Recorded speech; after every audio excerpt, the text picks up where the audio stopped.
علیکم، آپ دیکھ رہے ہیں کی نیوز ایچ ڈی۔ میں ہوں حارث علی شاہ گیلانی۔ چلتے ہیں آج کی اہم خبروں کی طرف۔ خبروں کا سلسلہ آگے بڑھاتے ہوئے رخ کریں گے خانے وال کا، جہاں سے رپورٹ کر رہے ہیں ہمارے نمائندے ساجد محمود ملک۔ تھانہ صدر میاں چنو پولیس کی کارروائی، بدنام زمانہ 4 منشیات فروش گرفتار، منشیات برآمد، منشیات فروشوں سے 13 کلو 320 گرام چرس برآمد کر لی گئی۔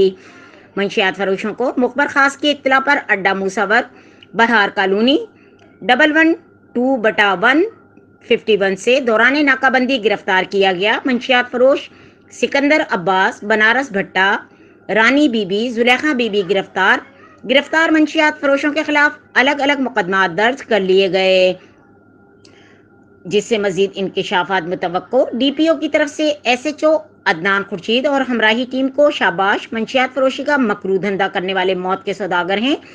اسماعیل کھڑک نوجوان نسل کو منشیات جیسے ناسور سے بچانے کے لیے ضلعی پولیس مصروف عمل ہے۔ ڈی پی او منشیات فروشی کے اڈوں کا خاتمہ بلا امتیاز یقینی بنائیں گے۔ ڈی پی او اسماعیل۔